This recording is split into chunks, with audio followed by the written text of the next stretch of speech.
दोस्तों, आज मैं कोई खबर नहीं सुना रहा हूं। आज मैं सीधे आपसे एक सवाल पूछ रहा हूं। अगर 21 जनवरी को ड्रीम 11 का पेड कॉन्टेस्ट नहीं खुलता, तो ये बात साफ समझ लीजिए कि शायद ड्रीम 11 फिर कभी नहीं खुलेगा। और इसका मतलब भी उतना ही साफ है कि सरकार नहीं चाहती कि एक आम आदमी अपने दिमाग, अपनी समझ और अपनी स्किल से कुछ बड़ा कमा पाए। टैक्स, रेगुलेशन और सेफ्टी की जो बातें की जा रही हैं, वो असल मुद्दा नहीं है। वो सिर्फ सामने रखने के लिए दिए गए कारण हैं। अगर सच में देश और समाज की चिंता है, तो जरा इधर भी देखिए।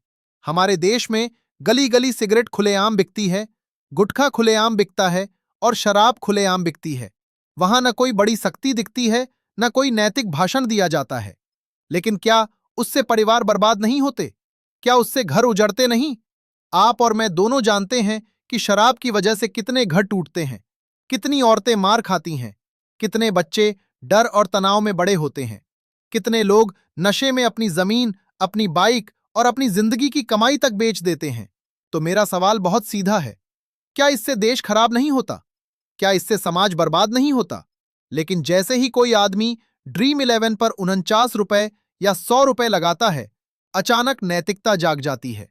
सरकार को चिंता होने लगती है, सिस्टम को खतरा दिखने लगता है और देश का भविष्य याद आने लगता है। सच में ये कौन सा लॉजिक है? अगर सरकार सच में चाहती तो ड्रीम 11 को बंद नहीं करती, उसे कंट्रोल करती। समाधान बहुत आसान था। एंट्री फीस पर लिमिट लगाई जा सकती थी। दिन में खेलने की रकम तय की जा सकती थी। 24 घंटे में एक ही कॉन्टेस्ट की इजाजत दी जा सकती थी। मजबूत केवाईसी और नुकसान पर कैप लगाया जा सकता था। इससे सब कुछ सुरक्षित भी रहता और कंट्रोल में भी रहता। लेकिन ऐसा नहीं किया गया, क्योंकि बंद करना सबसे आसान रास्ता था। और यहीं असली बात सामने आती है। यहां मुद्दा सेफ्टी का नहीं है, यहां मुद्दा कंट्रोल का है।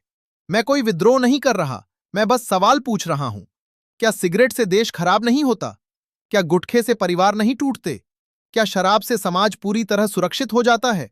और क्या ड्रीम 11 पर 49 रुपए लगाने से ही इंसान बर्बाद हो जाता है? दोस्तों, आप खुद समझदार हैं। अगर 21 जनवरी को ड्रीम 11 नहीं खुलता, तो समझ लीजिए कि यह फैसला न तो सुरक्षा का है, न ही नीति का। यह फैसला आम आदमी की आजादी और उसके हक पर है। मैंने अपने सवाल रख दिए हैं, जवाब आपको खुद ढूंढने हैं। अगर आप भी इन सवालों से सहमत हैं, तो आवाज बनिए, क्योंकि सवाल पूछना कभी गलत नहीं होता। गलत होता है चुप रह जाना।